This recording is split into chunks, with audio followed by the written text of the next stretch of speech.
All right, take two. Facebook, friends, extraterrestrials, everybody else that gets to watch Facebook and gets to watch this one. So hopefully you can hear me, guys. If you can't, then let me know. I've got the earplugs in, but we've got a bit of wind happening, so it might not be that easy to hear. But I wanted to talk today. Oh, and hang on, whoa, quick time out. The sun is back on the Gold Coast. Yay! God, I like the change in weather and a bit of rain. Preferably, as I was discussing with someone else recently, on a tin roof. That can be cozy, and as long as you've got the fire burning on the side and good company. But I can hear you. Oh, thanks, Angela. Okay, so a few days of rain's cool. A week? Nah, not cool. I gotta say. But the sun has come out today, and I think it's forecasted to be around all week. I think we just had our week of winter on the Gold Coast, so hopefully that's all over with. But I was going to talk about distraction today for about 10 minutes or so, whatever. And it's funny how the world has been constructed by us humans in such a way that we are distracted all frickin' day. And it multiplied when the old phone, remember the old phones? Even the old mobile phone, the one that didn't have apps on it. And didn't our lives just get busier as our brains just locked into this thing called the internet, which has been a great tool, or a catalyst, I like to call it, which can be a catalyst for really good shit or really bad shit, right? What have we got here? Thank you, Angela. It's picked up. Let me know if you can't hear me, guys, and I'll get rid of the earphones so remote your ears. But we've got everybody's so busy, and you have to make a pretty solid decision not to be busy.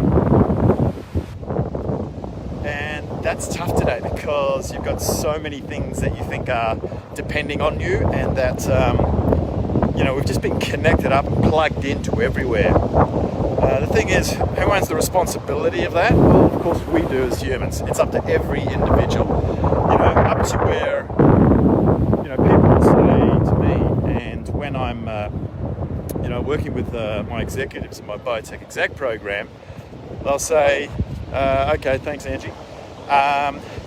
They'll say, I'm too busy, or I haven't got the time. In which case I go, okay, unless you're in a different dimension to me, and we're in this human construct, sort of 3 dimensions of the current world we live in, I think there's a good chance, could be wrong, that you've got the same amount of time as me and, in fact, everybody else on the planet. And so, if that's the same for everybody, then that comes back to, okay, well then, what are you doing with your 7x24?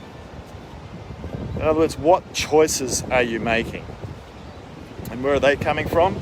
Predominantly, they're coming from your subconscious and an old story, bunch of old programs in there, and they are repeatedly playing in your day, right? The way you feel in certain situations, that's all coming from the subconscious because it's going back into the memories connected to emotions that are bringing up those same emotions. So how do you change that? Well, there's a little thing called effort that you have to do. And it's, don't start big, you start small. You don't want to pull an emotional hamstring, right? To be able to start to make some changes into a new habit. And this is where it's really good to work with somebody else. And this is what I do for executives. A number of them are either concerned about their health because their friends are dying young, or they're getting, or finally, after a decade of having chronic disease, it's manifested into symptoms. And, you don't want those symptoms being something like the big C, ideally, or something's a little more sudden, like a heart attack, cardiovascular disease. So that can happen when you're distracted all day, every day, and you've got that to-do list that you just got to burn through, and the cortisol's cranking, and you're in that panic mode all day. In fact, maybe you even forgot what it's like not to be in that mode, and that's just your new normal, or maybe your old normal. That's not healthy. If you keep doing that, it will spank you eventually. And I've seen that, and that's dealing basically with stress to a point where it becomes so normal for people, especially the ones that I work with. They don't actually know any different. In fact, it may have even come from childhood and the programming conditioning that they were brought up in, and the environment they were brought up in, that was normal. I'm here to tell you, pardon the explicitive, it ain't fucking normal, right? And yes, it takes a bit of questioning, curiosity. Hello, gorgeous. Oh, look. There we go. Say thank you. No worries. I just got a little shell. Woo, look at that. From that gorgeous little girl. So we're constantly distracted. We're constantly distracted. And we're not living life. We are not present. And I know everybody's heard that word present, a gazillion times. But it's bloody important. And even today, I have to continually practice not thinking too much about the future and not thinking too much about the past. And especially because epigenetically, the way that I'm structured actually as a human being, our brains are heavily active on processing, because it was a survival thing that was wired into us, because we're kind of slim. We're a little like thin-boned and a little thin-muscled. We're great for going endurance, but you hit us once and we're probably out for the count, right? So, to survive, we needed to think ahead of everybody else, so we had busy brains. That doesn't help with things like cortisol, not being present, right? Because you're thinking of the past that way, it's behind me, or into the future, but you're not here. And if you're not here, you're not present. If you're constantly thinking of that to-do list, if you're thinking, what if this happens, that happens, or this happens, or even, oh my God, I can't wait for that to happen, can't wait for that to happen, can't wait for that to happen, you're attaching yourself to thoughts, and you're not here. So that takes practice, and it takes a realization. Sometimes it takes a health wake-up call or a life wake-up call before you finally go, you know what, enough's enough. This ain't right, this ain't cool. And that's when you have that little bit of awareness that comes in. And making the changes, there are lots of different tools to be able to do that, but having the support of someone is really the best way. I've got to say, I've gone through I've had 2 mentors. One of them I still have. He's become a good friend. We may do some things in the future. And in fact, the one I have now is becoming a good friend, and we are starting to do some extra things together. They are, hey Ruben, hey mate, whoa, long time.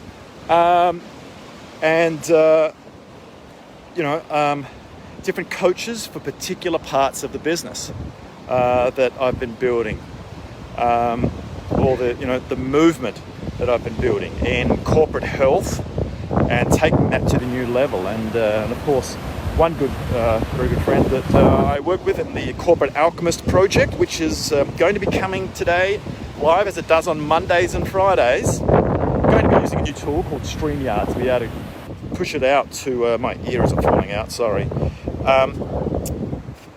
Just put my shell in here, put my ear in here. The Corporate Alchemist project today at 1 p.m. Australian Eastern Standard Time, so on the East Coast. We're going to be going through, in fact, EQ, emotional quotient today, and that won't be too unrelated to what I'm talking about right now, because a lot of it's got to do with emotional memory stuff and programs that are in there. And for those that dare to venture into learning a bit more about themselves and what life's about and becoming satisfied in life, because the top 3 things that I tend to get in a executive lifestyle assessment that I have is lack of energy, go figure, stress, high stress, and lack of purpose. They're the 3 that keep popping up at the top of the pops each time. And it doesn't have to be that way. And God, I mean, you spend your whole life being in that situation. Kind of suck, to be quite honest. And, I decided that I wasn't going to be doing that anymore. I thought, all right, second chapter. And what helped me was touching one of the guardrails of, the higher power, whatever you believe in. But I do believe there is something beyond just being in the human form. And I had my own health wake-up call about 4 or 5 years ago, as a fit triathlete. So distraction. There's so many distractions. My question to you is, are you distracted from yourself, and are you distracted off what you think is going to bring you happiness rather than being happy right now? Because that's where it is. And I think there's a massive awakening happening on the planet right now where people are starting to wake up. And I do think that the situation with COVID, or it could have been something else, it was just something that was on a planetary scale that's affected us, that's given the planet a bit of a jolt and a bit of a wake-up call to remember what really is important. And this thing up here is really good for thinking. This thing here is really good for knowing. The heart knows and the mind thinks. And with people like myself as well, and the sort of health type I am epigenetically, we have a very noisy mind that we don't let our heart in. And the heart, scientifically, is talking a lot more to the brain than the brain is to the heart. The brain's on its, it's controlling, the autonomic nervous system, things like breathing, heartbeat and all that. It's all those automatic things we take for granted. It does a shitload. It does a lot of stuff, huge amount of stuff. And then there's this little 4% piece in the front end called the prefrontal cortex. And that is where we are being conscious and analysing and rationalising, as we've been learning with Adrian on the Corporate Alchemist project that we're doing at the moment. So, last week was all about IQ. This week's going to be about EQ. We'll be touching more on that when Adrian and I get together later on today at 1 p.m. So don't miss that. And that part has gone out of control. Our brains have gone out of control in overthink mode. And I was a guru at it. Still pretty damn good at it, but aware enough now to make conscious changes during my day. Breath is massive, because breath is so connected to get you from being distracted from you, to bring you back and recenter you. Because when you slow down the breath, it's the one conscious bit that we can control, that things are wired into with the autonomic nervous system, with everything, to change your state. I used to think it was BS until I learned about it in the science, and it's not. And that's just one way. And you can have little reminder apps that, remind you to just do a check-in and breathe, and do some breath exercises. And that's a great way to increase your heart rate variability as well, something we won't talk about here. But one of the key biometric markers that I use in my biotech exec program. So that's about it, guys. I'm going to jump off. Great to have the sun back. Thanks for joining me. Hopefully you got something out of that, and if not, that you at least got a reminder if you already knew. And with any luck, maybe enough to push over the edge rather than waiting for that wake-up call, which sometimes can be dramatic, to start to make some changes.